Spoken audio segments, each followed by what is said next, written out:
Hello बच्चों, कैसे हो आप सब। आपकी गर्मी की छुट्टियां लग गई होंगी और आप लोग बोर हो रहे होंगे।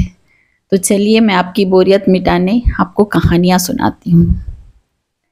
एक बार की बात है, एक जंगल में किसी पेड़ पर कौवों का एक जोड़ा रहा करता था। वो दोनों खुशी खुशी उस पेड़ पर जीवन बसर कर रहे थे। एक दिन उनकी इस खुशी को एक सांप की नजर लग गई। जिस पेड़ पर कौवों का घोंसला था, उसी पेड़ के नीचे बने बिल में सांप रहने लगा था।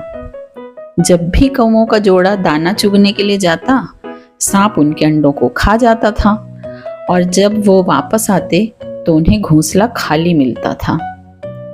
लेकिन उन्हें पता नहीं चल पा रहा था कि अंडे कौन ले जाता है।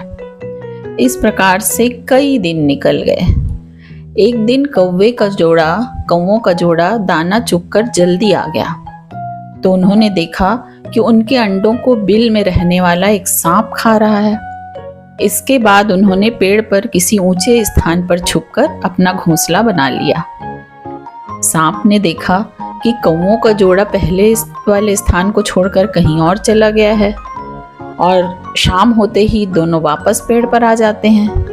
इस प्रकार कई दिन निकल गए।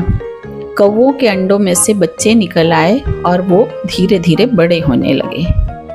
एक दिन सांप को उनके नए घोंसले का पता चल गया और वो कौवों के जाने का इंतजार करने लगा। जैसे ही कौवे घोंसला छोड़कर गए, सांप उनके घोंसले की ओर बढ़ने लगा। लेकिन किसी कारण से कौवों का जोड़ा वापस पेड़ की ओर लौटने लगा। उन्होंने दूर से ही सांप को घोंसले की ओर जाता देख लिया और जल्दी से वहां पहुंचकर अपने बच्चों को पेड़ की ओट में छुपा दिया। सांप ने देखा कि घोंसला खाली है तो वो कौवों की चाल समझ गया और वापस बिल में जाकर सही मौके का इंतजार करने लगा। इसी बीच कौवे ने सांप से पीछा छुड़ाने के लिए एक योजना बनाई। कौवा उड़कर जंगल के बाहर बने एक राज्य में चला गया। वहां एक बहुत सुंदर महल था। महल में राजकुमारी अपनी सहेलियों के साथ खेल रही थी। कौवा उसके गले से मोतियों का हार लेकर उड़ गया। सभी ने शोर मचाया तो पहरेदार हार लेने के लिए कौवे का पीछा करने लगे। कौवे ने जंगल में पहुंचकर हार को सांप के बिल में डाल दिया, जिसे पीछा कर रहे सैनिकों ने देख लिया। जैसे ही सैनिकों ने हार निकालने के लिए बिल में हाथ डाला तो सांप फुफकारता हुआ बाहर निकल आया। सांप को देखकर सैनिकों ने तलवार से उस पर हमला कर दिया, जिससे सांप घायल हो गया और अपनी जान बचाकर वहां से भाग गया। सांप के जाने के बाद कौवा अपने परिवार के साथ खुशी खुशी रहने लगा।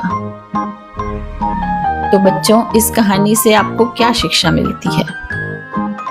इस कहानी से हमें यह सीख मिलती है कि कभी भी किसी कमजोर का फायदा नहीं उठाना चाहिए।